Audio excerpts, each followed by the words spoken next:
13th. There we go, 2013. I'm your host, Betsey Lewis. And don't you just miss all the great alien movies that were during the 80s, Close Encounters, E.T.? I do. I really miss that. Just before we get started, I just wanted to give you a little news, and I wanted to let you know about my new book, Mystic Revelations of 13, The Key to Earth's Destiny, is now available on Amazon and in print and e-book, Kindle book. So be sure and go to my website, BetseyLewis.com. That's Betsey, B-E-T-S-E-Y. Lewis is L-E-W-I-S.com. And tonight I have a great guest, and I'm so excited to have her on the show. Her name is Joan Bird, and she moved to Montana to pursue graduate studies in zoology at the University of Montana, and she has worked as a conservation biologist for Montana Environmental Information Center, the Nature Conservancy, and Montana Department of Fish, Wildlife, and Parks. Joan is a lifelong student of unexplained phenomena and longtime member of the Institute of Nautic Sciences, and also former astronaut Edgar Mitchell is a part of that. She is actively involved in women's empowerment, and she is currently a columnist for Crone magazine. And she was also on Coast to Coast AM with George Noory on January 4th of this year. So she's been on many, many other talk shows discussing her new book, which we're going to talk about tonight. Great book. Great book. It's titled Montana UFOs and Extraterrestrials, and it's about documented UFO sightings and encounters. So be sure and visit her wonderful website, which is montanaufos.com. So welcome to the show, Joan. How are you? Well, maybe I will welcome her on. Let's see. Hi, there you are. Are you there, Joan? I am there. Was I not coming through at first? No. Somehow Okay. you got muted, so all right, you're on the show. Welcome. All right. Thank you. Delighted to be here. Thank you for inviting me. Well, it's great to have you on, and I thoroughly enjoyed your book. You have so much information, and you know what's interesting, you just don't hear about these stories during the 50s, like in Montana and Idaho. I grew up in Idaho, in southern Idaho, and I know that there was a lot of UFO reports during that time. So, but tell us, how did you get involved with UFOs when you were a zoologist? Oh, goodness. Well, it's a long story, but that sort of missing history piece was part of why I wanted to write the book, as I began to become increasingly aware of just how much is out there and how little most people are aware of in terms of the literature and the evidence and the witnesses and all of that. Mm-hmm. And what kind of first got me through the door, this is how I talk about it, because it's like there's this wall there for people, mm-hmm. especially people that in academic communities and intellectual communities. Of course, we know it's impossible. They couldn't possibly be here. The government proved it.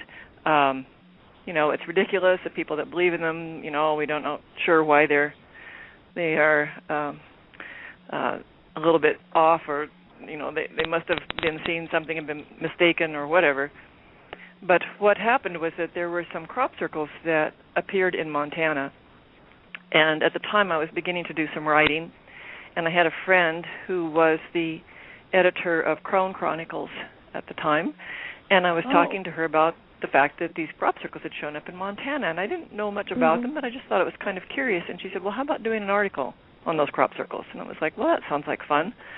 And I started looking into it, and that first crop circle happened in 1998 up in the Flathead in the Kalispell area of northwestern Montana. Oh, right. And when I called the two reporters that had actually visited it, they both pretty much convinced me that it was man-made. They found wooden pegs and twine. Mm-hmm. A few days before, the Discovery Channel had showed their documentary on crop circles in which they featured Doug and Dave, these guys that used ropes and boards and claimed that they made all the crop circles, even though some of them appeared while they were talking on television. States, right? They were over here too, I think, right? Oh, right. Yeah, they must have. And their wives knew nothing about it. And anyway, anybody that had really investigated it would have known that they hadn't made them all.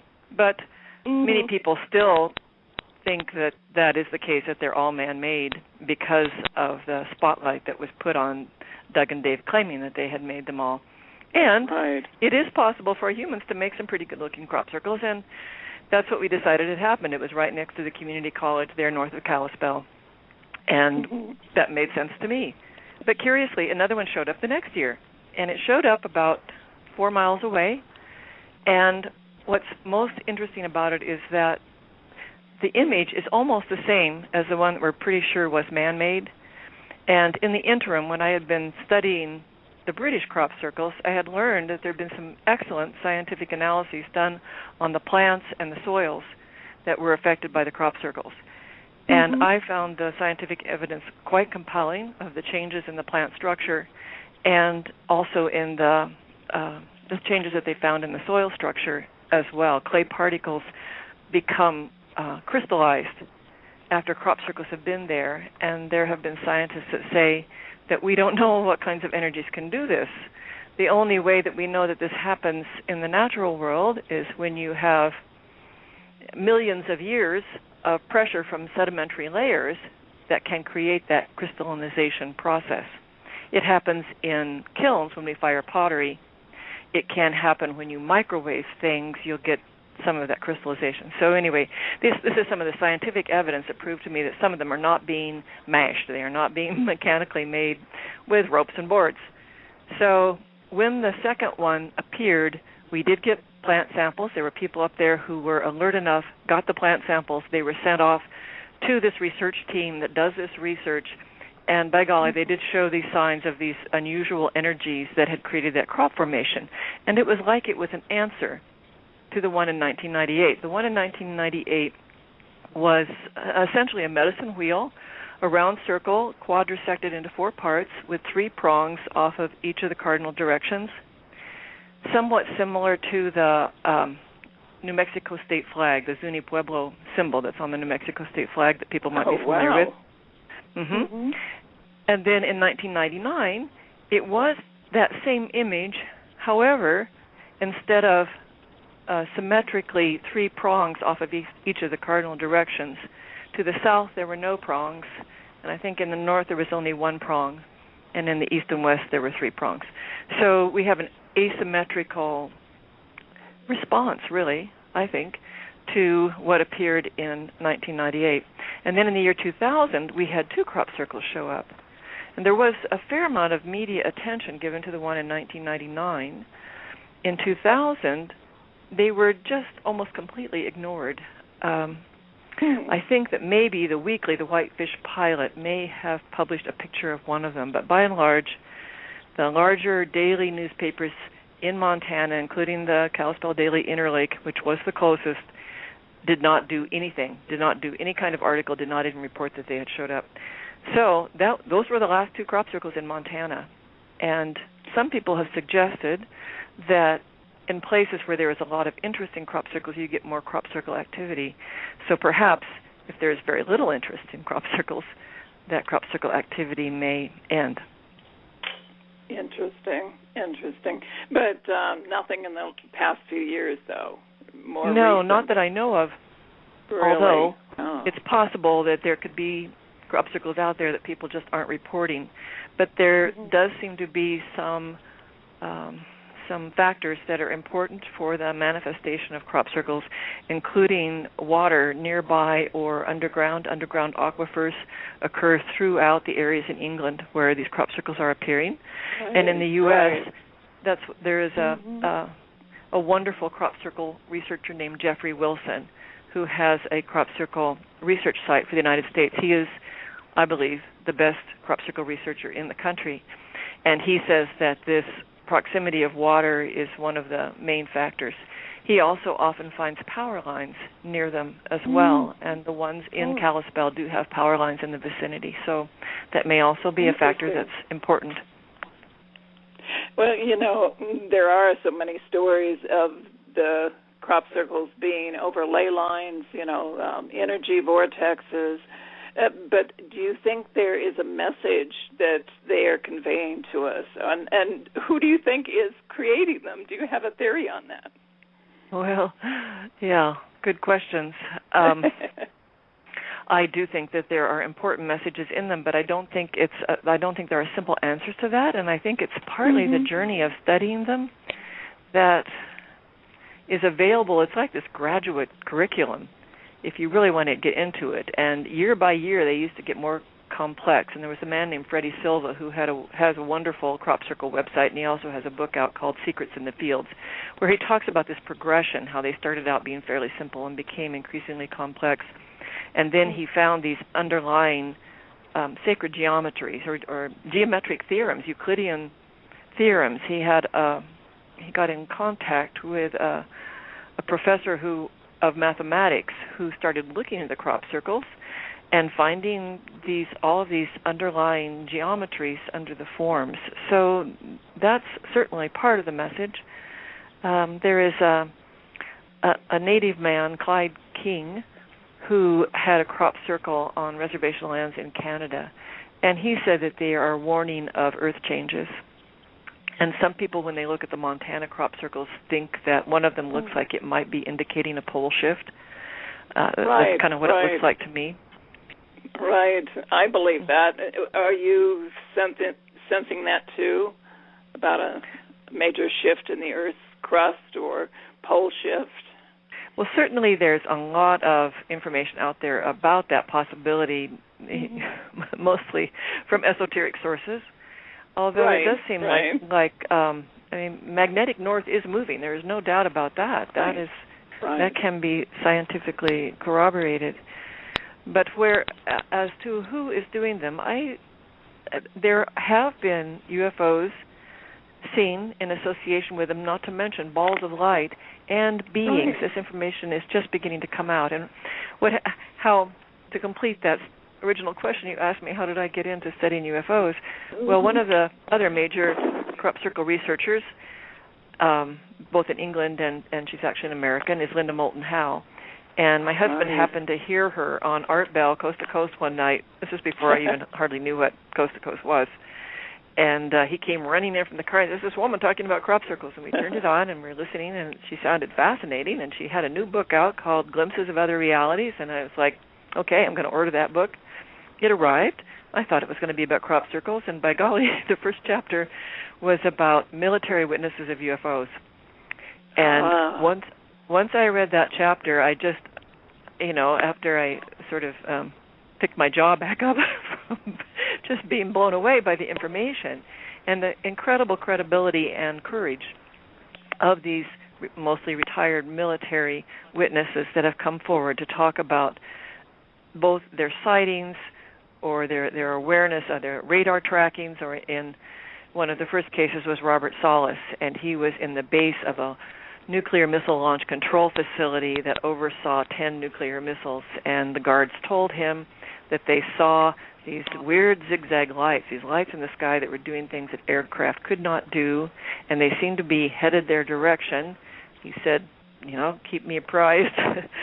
and then they called him again, and in a very fearful and excited voice said, "Sir, we have a red glowing object that is hovering over the gate into the nuclear launch facility site. It's about 30 feet long, and it's pulsing.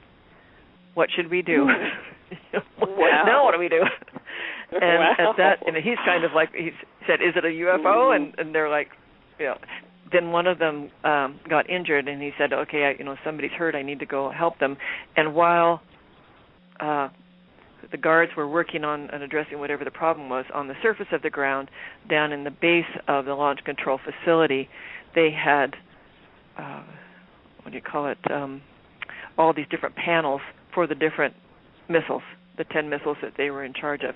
And the red light started to come on, and the missiles were going no-go. The missiles were being deactivated. Whoa.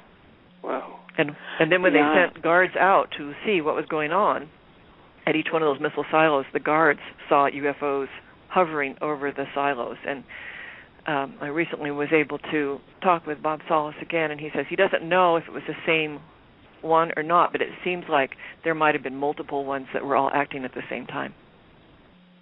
Now, isn't that something that's just amazing? But isn't there a story about a Russian missile silo where they were actually activated?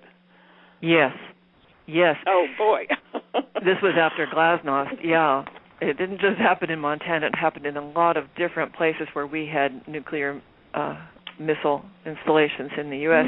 And also in Russia after Glasnost happened. And for a while there was really kind of a time when the Soviet Union's military secrecy was no longer in place. At this point in time, the Russian secrecy has kind of been reinserted.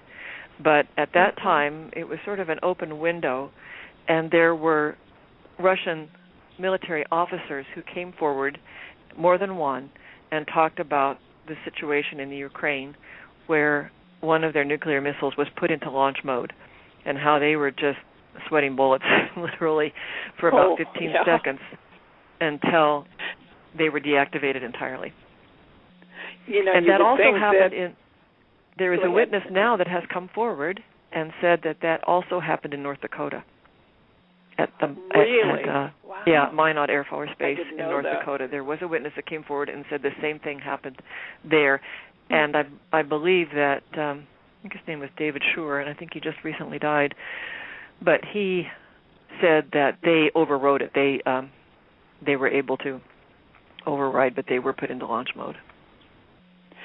Now, do you think that's just kind of a warning and maybe they wouldn't allow anything to be launched? Maybe they're just showing their power to us? Do you think that they're really serious about launching anything? I think they could do it, right, if they really wanted to. Yeah, well, it certainly, got some people's attention. And maybe that's part of the reason that it has been so heavily classified and so heavily suppressed is it's very scary. Because if you don't really know where they're coming from, and they do have the capability to put our missiles into launch mode, that's pretty serious business.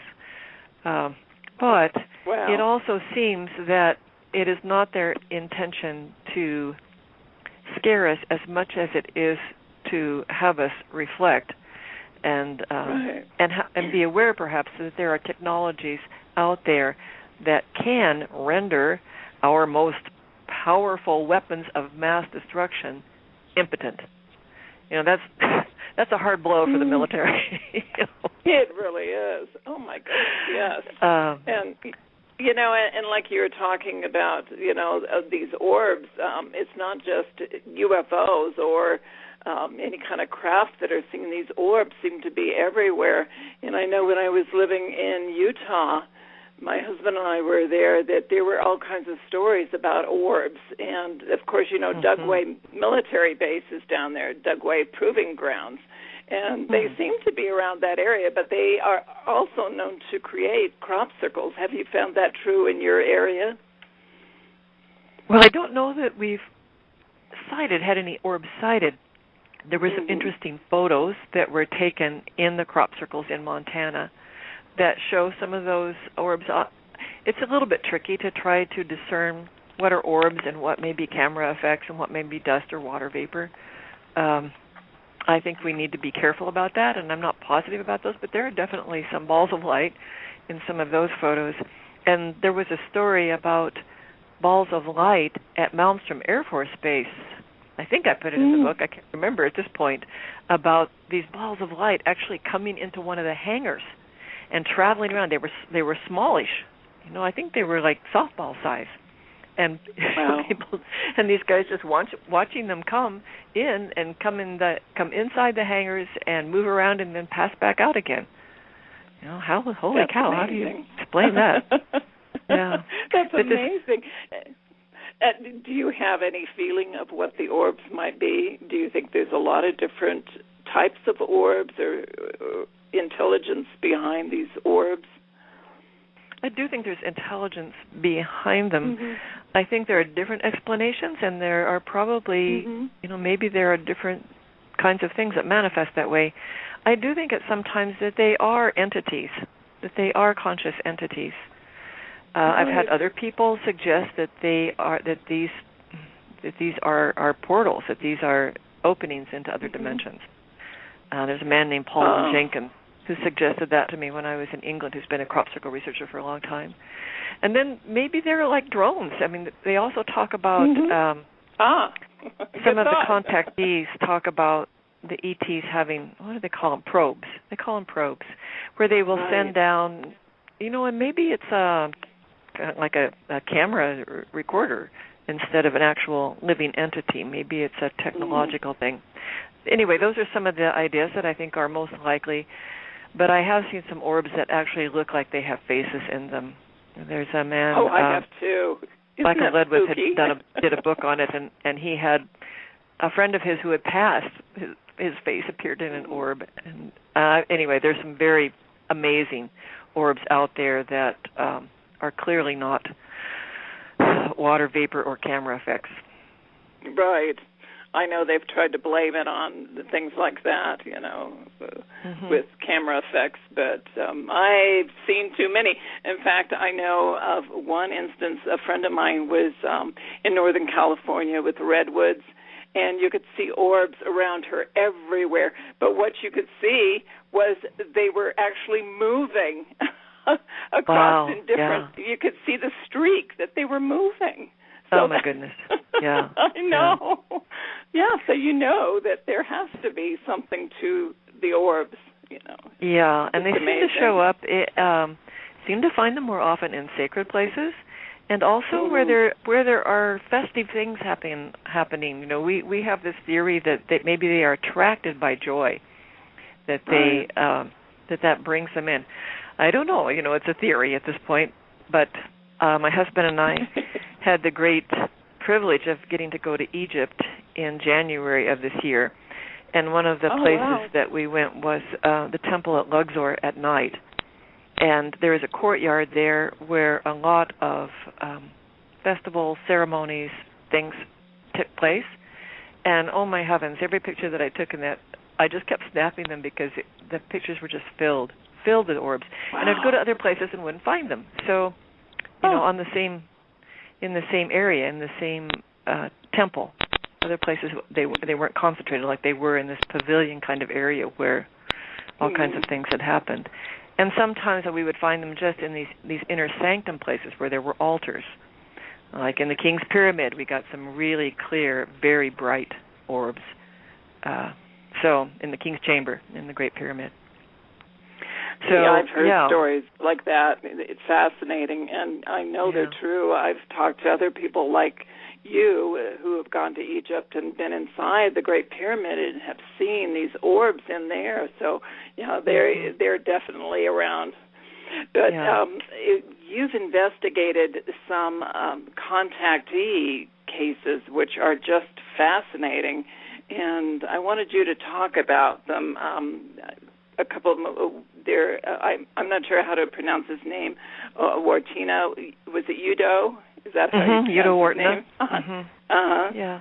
Wow, what an incredible encounter. But talk about some of those cases. Well, I was just amazed that we had these encounters in Montana that preceded the 1950s contactees, and then all of the abduction phenomena in the primarily in the 70s and 80s. I think it's dropped off a little bit now, and maybe the 60s as well, by grays and these kind of scary looking guys that look very unhuman. Right. So the fact that we had these two encounters, one from 1932 that continued until 1960, I can't remember if it was 1 or 64, when he had his last on-board, where he went on-board the spacecraft encounter in Montana. And then this Udo Wartina case where it was just a one-time contact case, but it lasted for a couple of hours. And Udo was invited to come on board a very similar kind of craft as what was described by Leo Dvorak in 1932, this one in 1940, in not far from Helena, in an area called Confederate Gulch, where it was a gold mining, important gold strike area, Montana's early history, and there's a ghost town, Diamond City, that's there. So that one, again, was these very benevolent beings that really looked human. And in both of these cases, there were a few differences. So I don't think they were necessarily from the same place, from the same planet, or from the same solar system, because it seems that many witnesses have reported this humanoid, human-looking extraterrestrial presence again and again. So I don't know that for sure, but one thing I do know is that they both reported that they felt incredibly safe, and they felt this warmth from these beings. And the words that they used to describe it, I just kept pondering that. I think that Udo actually told his daughter that he felt loved by them, and he felt this warmth from them. And Leo, as a 12-year-old, at least when he was recalling, he said that they had very warm smiles, perhaps the warmest smiles of anyone he had ever known, and that he trusted them more as friends than any people that he had ever met. He was He was the son of a German immigrant in the 30s in North Dakota, and they were not always treated kindly. And plus, it was a rough time. It was the 30s, and it was the Dust Bowl days, and everybody was scratching for a living. So he just had this very special bond with them and looked forward to seeing them again, and he felt the same from them as well, and felt completely understood and accepted by them and valued. And as a child, they were interested in what he and his brother had to say. They seemed genuinely to care about them, and that was not something that they had a lot of experience with in their lives at that point. What was interesting about the story is you hear about the Greys always, but they're talking about people that looked very human and that could speak English, but wasn't their cadence a little bit different, a little bit slower than just different than a human would talk? I'm trying to remember exactly what he said about that. It was like he said their diction was very careful. Right, maybe that's what I'm thinking. Right, right. But that the ones that Udo met, they told him they spoke 500 languages, and the ones that Leo met, they were using telepathy a lot also. But Leo said they also spoke both fluent German and English, and they could do either one. Yeah. And I know they talked about their propulsion system, and what I found out, what was said. Now I'm not sure which one said that about the water. Talk about that. That was Udo. Yeah, later on he began to think, because they asked him if they could take water, and they explained things to him that they said he would understand later. And later on, when he found out about hydrogen propulsion systems and how much energy can be generated from splitting the water molecule, hydrogen and oxygen, H2O, into hydrogen, gives off a tremendous amount of energy. So that was what he surmised. I don't know if that's accurate or not, but I think it's a reasonable hypothesis. We'll go with. We'll certainly consider it. But the other thing that I find. I was just going to say, you hear about so many stories of UFOs hovering over water or actually diving into lakes and, the ocean. So maybe that does have a lot to do with what they're doing for their propulsion system. Yeah, and it also does seem that there are a lot of reports of underwater bases or underwater craft, what do they call it, unidentified submersible objects, USOs. But I wanted to also just bring up the fact that they had these encounters with human-like visitors, this is a word I like to use, back in 1932 and 1940. And yet we also have all these accounts of people that had visitors who looked human, many of whom said they were from Venus, in the early 1950s. And this was George Adamski and George Van Tassel, and a lot of people had these contact experiences, and they have generally been dismissed and ridiculed both by the Air Force investigations and by the UFO community But I think that as more information emerges, we need to take another look at what happened there, because in 1953 was when the government initiated this program to try to dampen the public's interest in UFOs, probably for good reason. We were in the Korean War. The nuclear threat was new to the planet. We didn't really know what the Soviets had. A lot of people were calling in their UFO sightings, and the vast majority of sightings can be conventionally explained. So there was a lot of noise, and the government just couldn't handle all of that information coming in. So they wanted to just dampen that enthusiasm a little bit. But one of the things that they did was initiate a program of ridicule. And they talk about how this Robertson panel that met in 1953, that they were going to hire scientists and celebrities and media people and help sort of disenchant the American public. And one of the ways they were going to do that was by casting aspersions on any witnesses, and convincing the public and assuring the public that everything could be explained, that there was a conventional explanation for everything. So those early witnesses were treated pretty badly, and I think that there's information coming out that they figured out ways to discredit them as well. And one of the things that is commonly reported by all of those early 1950s witnesses was that they were being told that the visitors were here, the ETs were here, because we had developed nuclear weapons, and that this was the wrong path for human evolution, and to try to dissuade us from the continued development of nuclear weaponry, which fits in with the deactivation of the nuclear missiles. If they were not able to get access to our military leaders or our political leaders, and some say there were meetings with Eisenhower, actually more and more evidence is emerging that they may have actually had an interaction with Eisenhower and asked him to abandon the nuclear weapons path. But at that point, Truman had pretty much already committed the United States. The Soviets were already building the hydrogen bomb. It would have been very difficult for him to sort of abandon that path at that point, unfortunately. So he did not, and perhaps these deactivations of the nuclear missiles was another way for them to try to communicate that same message. Interesting. Have you watched that not UFO, but YouTube video of that former CIA agent who is dying? He's 77 years old. I think this video was made March 5th of this year. And yes. Have you seen it? I have. I think it's a very important video. I wish that they could provide documentation of who he is. I found him quite credible, but he hasn't been totally vetted, and there's no name involved. But the way he tells his story, and clearly, he's in very poor health, and this looks like an end of life decision to try to come clean with something that he's not felt good about and feels like the public should know.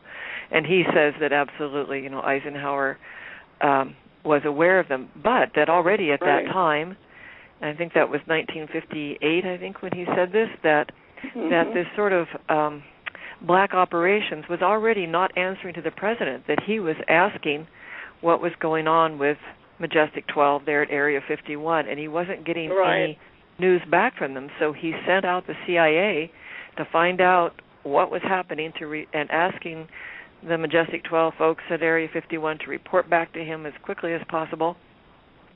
Otherwise, he was going to send in troops. He was going to invade Area 51 to try to take back. Shocked me. Wow. It was totally shocking.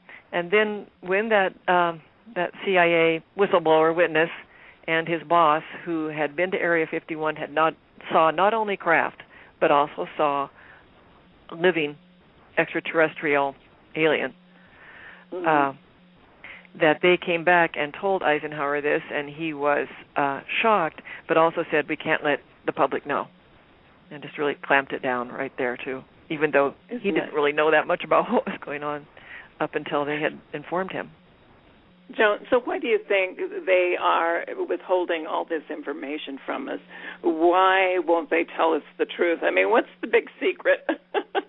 I just don't understand what's going on with that, and why no disclosure.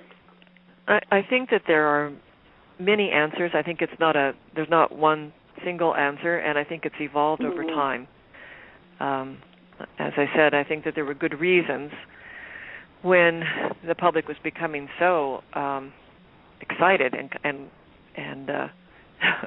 I guess fascinated by what was going on, and so many people were calling in sightings that they just really needed to curtail that a little bit. But one of the things that has been said by many people, and Paul Hellyer, who was the defense minister for Canada, is one of them, and a number of other UFO researchers have said this, that over time, the ET technologies, these highly advanced technologies, which we have had access to as we've looked at crashes, the government does apparently have some of these craft in possession and has done some back engineering of some of their technologies. And Philip Corso's book, The Day After Roswell, talks about this in some detail and how he suggested that this was a way to insert these technologies into American industry by finding companies that were doing research in these areas, night vision, different kinds of propulsion systems, fiber optics, lasers, these kinds of things. Find companies that were already doing research in that and then give them access to these crash remnants or this information, and then allow them to go ahead and develop it and put patents on it. And what people say is that has been done, that a lot of these technologies have entered our mainstream, and that a lot of money has been made on these technologies. But the other thing is that the propulsion systems obviously are not using fossil fuels, and it turns out, it is the case on this planet, that the development of fossil fuels is where a lot of the wealth and power on this planet is based. That has been the resource that has fueled that power and wealth. So there is a tremendous resistance to a technology that would threaten that. And there are a lot of patents that have been classified that would enable different kinds of energy systems, free energy systems, that are being actively suppressed. And it's the conclusion of many that this is because it would threaten the wealth and the profit yet to be made from fossil fuels, even though this creates such a risk and so many problems for the environment of the planet, for the atmosphere and all of that. So, there's so much greed, you're right, and the insanity, because, what are they thinking? They destroy our planet, They have children, they have families, they have friends. What are they thinking? They're not, actually, are they? It's just insanity going on. It's hard to understand. I do think that one of the technologies that the ETs have is the ability to figure out how to manipulate the human psyche. And certainly we have developed that through Madison Avenue and advertising, subliminals, all these different ways to impact people so they will buy this product or vote for this person or whatever. And I think that the degree of skill we have developed in being able to influence people is much greater than most people realize, and I think it's primarily done through fear. I think because fear is it is a primary motivator, and once you get into people into fear, they no longer are rational. So it just looks to me like there's an awful lot of people out there that are pretty much ruled by fear. Right. And it's all about control, too. That's their way of controlling us. And if we don't know the truth, then they can control us more, If they have all the information and all the technology, which they could change what's going on with our Earth right now. Like you said, our environment is in dire straits right now. And if we don't change things very quickly, I know so many of these ET contactees are getting messages about our environment over and over. Have you found that true with your investigations too? Yes, that was one of the things that excited me when I first got into it and started reading John Mack's books. His first book, Abduction, a number of the case histories in there, these people were being told what an incredibly precious planet Earth is and how the biological diversity here and the beauty of this planet is known beyond this galaxy. It's just a real gem. And that they could not understand why the people of Earth could treat the planet with such callousness, with such a lack of understanding of its incredible value.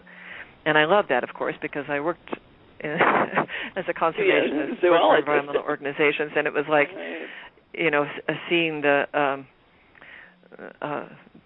troops coming over the hill, the reinforcements. It's like, oh, thank heavens, there's going to be others helping us try to get this message across. And they've done that very effectively. And then in his second book, Passport to the Cosmos, he actually has a whole chapter on that and how he had one of the women who was a contactee or an abductee or whatever had been very, she listened to right-wing radio and just dismissed the whole environmental thing altogether. And after her abduction experiences, she became a born-again environmentalist. Wow. Yeah. Wow. Well, even His Holiness the Dalai Lama in 1992 said that, these aliens are trying to tell us something. He said these beings, these creatures, are very upset with us. We are destroying their physical and spiritual homes. They have no choice but to become physical and come back and try and stop us. And do you think they are going to stop us? Are they going to do something, or is there some kind of code of ethics that they can't interfere with the evolution of this earth and the beings that are here? What do you think? Well, first of all, I'm fascinated by that Dalai Lama quote that I don't know about, so you'll have to send me that later. I'd love to. I will. Yeah, that's wonderful. From what I've read, those that are most evolved, those that are most spiritually aware, adhere strictly to this code of non-interference, non-violation of the free will of humans on the planet. And that, therefore, it is up to us to reach a certain place where we are treating each other a little better than we have been, where this awakening has to come in the human consciousness. And they can help in subtle ways. I think that they do influence us. And certainly a lot of people are getting the message and trying to spread that message, but it does seem like there is a lot of increased awareness, increased awakening, and increased compassion on the planet. And that's, it's a frequency thing when it comes right down to it. It's about raising the frequency, getting us out of fear, getting us into a place of more compassion and where we understand our essential interrelatedness, our essential, the entangled minds that we are all part of this quantum whole, right, and that everything that happens to any of us affects all of us. And I think that is dawning. But I also think that they are here to help us with this massive paradigm shift that we are in the process of going through, from scientific materialism to the understanding that consciousness is primordial, that consciousness is fundamental. And this is, it's interesting because it's not often named in that way. And there are a lot of people out there that still very much subscribe to a scientific materialistic worldview, those who don't believe in things that can't be seen and touched and that aren't perceived with the senses. Right. And yet we get more and more information that who we are is so much more than our physical bodies. All of the information that's coming out about near-death experiences, there's incredible evidence out there. There's incredible evidence for reincarnation. All of these things tell us that there's a lot more going on than just what we can perceive with our senses. And our senses are actually tuned to a very small piece of the visual spectrum, electromagnetic spectrum. Our hearing, there are many other animals on the planet, dogs most notably, that can hear way beyond where we can hear. We have a very specific instrument that's tuned to very specific sensory frequencies. And we are gradually becoming aware that there's a lot more out there that we can't sense.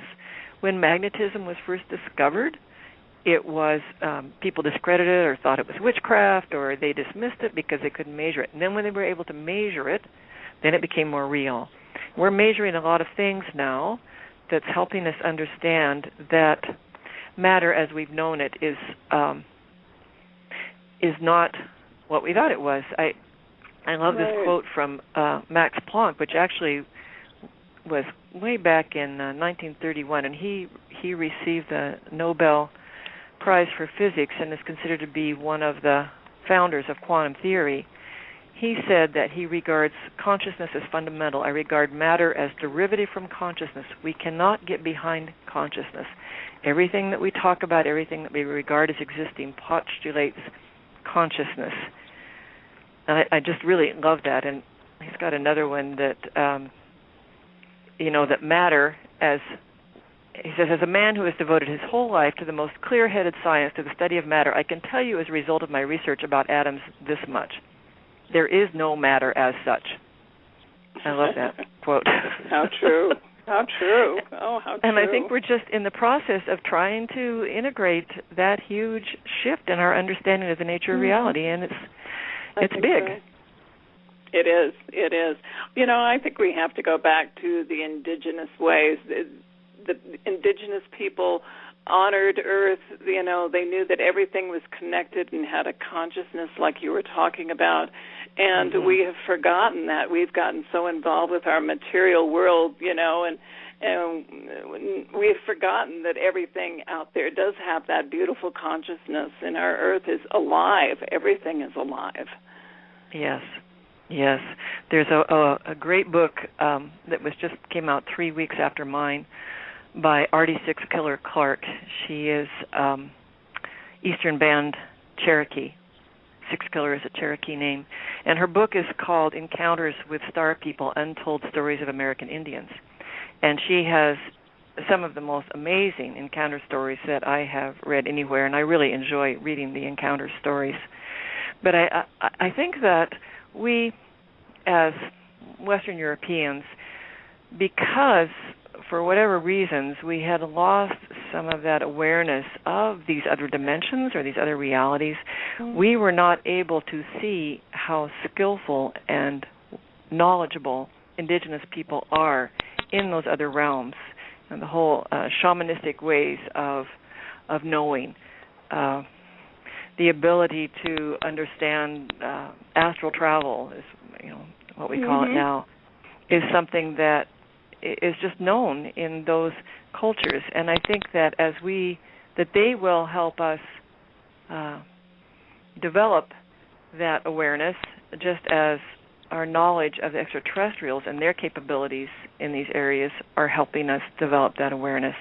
And maybe we will finally begin to understand how incredibly skillful and knowledgeable they are in these worlds beyond the scientific, materialistic world that we have thought was all that was real. I know that many contactees have been told that their technology, their civilization started thousands of years, maybe some of them millions of years before ours did, so they are that far advanced, and that's hard to fathom, I know, but I believe that, and some of them actually live 600 to 900 years. Can you imagine? Yeah, well, I feel like the human lifespan is way too short. I feel like I'm just finally starting to kind of figure things out, and I'm 64. And it's like I know that in my lifetime I'm not going to be able to do nearly the things that I want to. I know I'm not going to be able to read all of the amazing books and materials that are out there. The contactee literature is huge, and it's like there's this whole anthropology of these other civilizations that is totally fascinating, and it's amazing how much is out there, way more than I'll ever be able to read in my lifetime. But I think it's coming, and I think we are getting close to a tipping point. I just see so many factors impinging on us. The whole discovery of extrasolar planets, the first one was in 1995, and now I think we are up to 400. And then we have the Hubble spacecraft that they took pictures way out in space and discovered in this one tiny little section of space there were all of these hundreds of millions of other galaxies. And when we start computing those numbers, it's no wonder that we're starting to think that, by golly, maybe there is life out there. And you see the whole field of astrobiology is just burgeoning right now. It's very popular for the young college students. We're all studying, and we're thinking, maybe there's algae on Mars or whatever. It's getting closer.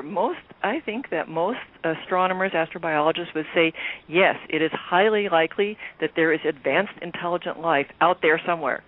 Not here. We're not willing to look at the evidence that it's here yet. But it just keeps moving closer. And then you've got the Vatican. Right. The Vatican that is saying, this is not a problem for our theology. We used to think this would be such a huge onslaught to our religious understandings. But you've got the Vatican saying, how can we limit what God can do?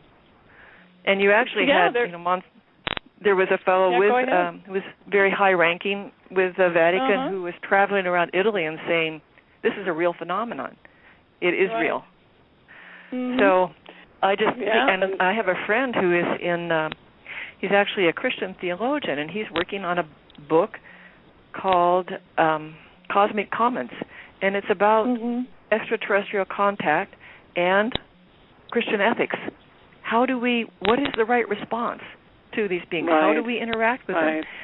And it's his thesis that this will call us to our highest, our best behavior, our best moral behavior, when we realize, that we are working with these beings that are so far ahead of us, not just technically, but also morally, spiritually, that this will call out our best behavior. And I hope he's right. I really like that idea. So I just see all these vectors impinging on us that I think is pushing us towards the tipping point. And I hope that through my book and all the other people that are working in all their ways, we keep lifting the lid so more people can talk about this, and we get closer to getting to the place where it just shifts. And people, instead of ridiculing it and acting surprised, will say, oh, yeah, we knew it all along. Right. Now, you met Dr. John Mack, right? He was an incredible man, and I loved his books. Yes, Talk me about too. What you felt about him and his books and his information. Well, I just think he was a great soul. One of the first books I read was called Close Encounters of the Fourth Kind, the Alien Abduction Conference at MIT. I may not have that title exact, but something like that. And a journalist went to this conference, which did take place at MIT. It was not actually sponsored by MIT, but it did take place there. And they had researchers from all over the world, therapists who had worked with abductees, contactees, whatever. And he kind of did a synopsis of the various people, and John Mack was one of them. And when I read what John Mack had to say, he just got that the philosophical implications are so big here, and he was very respectful of the witnesses, and the way he carefully phrased things, I thought, this is a great mind, and he's very philosophical, so I want to read more of what he has to say. And I just found his books just had a huge impact on me. I can't, if I had more time, I could talk about just what happened, but they affected me, they affected my dreams, they just affected they just caused this epiphany in my understanding of the nature of reality that was such a blessing.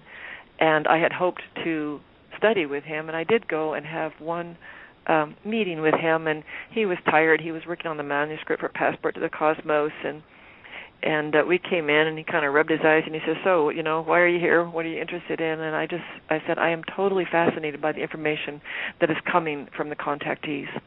And he turned to me and he said, so am I. And we were just off and running. We just started yakking. And the conservation, coming from as a conservationist and hearing this information about how precious the earth is, that was the beginning of it. But there was so much more. I had always thought as a child I would love to ask a being from beyond who is wise questions about, okay, what's out there, and what is the truth? So there's so much to try and understand and fathom. Excuse me, but John Mack, what was interesting about his investigations and research with these contactees or abductees, I know, and experiencers, as they're called now. Many of them were fearful in the beginning, right? And then something changed as they progressed and got more into what had happened, that they were somehow linked or connected to the ETs, and they weren't fearful anymore, right? They went through a metamorphosis. Right. He just companioned them through their fear, and he was accused of leading, but when you actually listen to the transcripts of what he did, he was very non-interventive. He was very, he did not lead. He was good at just allowing them to recall things, their experiences, without planting ideas or suggesting things. But one of the things that he concluded, and he talks about that in Passport to the Cosmos, there's actually a chapter on it called Returning to Source, and that chapter was was very moving to me. And what he says is that for many of these contactees, these experiences that they have are deeply spiritual, and many of them think that it's the most important thing that has ever happened to them in their lives. Isn't that something? That's just so beautiful. You sound like a contactee. Do you think that you may have been a contactee or had a UFO experience that? Well, not consciously. I've had some very interesting dreams, and when you're around this material very often, you realize that dreams can sometimes be pretty significant in themselves. Right. But I have not had any waking contact experiences. I've seen lights in the sky that I are 95% sure were not conventional, but I think that in some ways, and John Mack used to say this too, that he wished that he could have these experiences, and some of his contactees would say, "John, we've seen you on the ships," but he had no recollection of that. But the fact that he hadn't, the fact that he was therefore more objective, quote unquote, observer, enabled him to communicate with more people, because it's a very different message. If the message is coming from a scientist who is trying to look at this and trying to judge objectively whether or not this phenomenon is real, that's different from people that have had the experience of being in contact, because already for people that are unconvinced, anybody that says they've had contact is already suspect. Wow. There was a poll taken, I'm not sure how recent it was, but I read it on the Internet, and it says that close to 8 million people believe that they've had some kind of encounter with aliens or UFO experience. 8 million people, wow, that's amazing. That is amazing. And that's in the United States alone. Just think of the world, how many people believe that. If we could just get them to be a little less afraid to talk about it. This is what I encourage people to do, to share their experiences and try to make it more safe for them to do that. And that's one of the things I'm doing. I'm traveling around the state of Montana and other places and doing listenings as well as book signings and talks, but allowing people a safe space and an affirming space where they can talk about their experiences. Why don't you think that why don't they make some kind of maybe huge announcement to us, or why are they so secretive, so clandestine about really showing themselves? What do you think that's going on? That kind of puzzles me a lot. Yeah, well, that's another piece of, in fact, that's probably another reason why there isn't disclosure, is that for whatever reasons, the ETs seem to have some reluctance to be that obvious. They're being more subtle in the ways that they are contacting humans kind of one by one. And again, I think it's that non-interference thing, the prime directive, not wanting to interfere with free will, and perhaps we have to reach some kind of a threshold of consciousness, of compassion, of kindness, of not allowing the atrocities and the violence and the wars to be happening on the planet. Maybe we have to reach some kind of threshold before they are willing to engage with us, before we can enter into the larger galactic community. I think that we have work to do. I think that they're helping us to the extent that they can, but in the end, I think it's up to us. I think you're so right, Joan. So right on about that. I do. And, maybe one of these days there'll be mass consciousness, the 100th monkey will all awaken at the same time and get it finally. And all these doors will swing open for us, that have been veiled to us for maybe eons. Mhm. Yeah, I like to hold that future. Well, Joan, we've run out of time, but I want to give you a chance to give out all your information and how people can contact you and where they can buy your fabulous new book, Montana UFOs and Extraterrestrials. And if you have any talks coming up, any conferences, please get that out. Well, thank you very much. The book is available on Amazon. I always like to make a plug for your local bookstores. And if I live in Helena, Montana, I always carry them in the back of my car. And let's see, I just did a video taping for the Travel Channel, but I don't think that's going to show up. It's going to be UFOs Mysteries Around Glacier National Park. I did that last weekend. Next Tuesday, I'm going to be speaking in Dillon, Montana. I did a book signing down there, and there were so many amazing people that came to me and had stories to tell. I have to go back to do some research, and this time I'm going to do a talk. And then the only other thing I have scheduled. Well, could very well be. I originally had planned 12 chapters and only got to 6 of them, so that may happen. And I am scheduled to speak at the Watchtower UFO Conference. If you look up Watchtower UFO Conference, I think it's July, I think it's 27th through the 29th, something like that.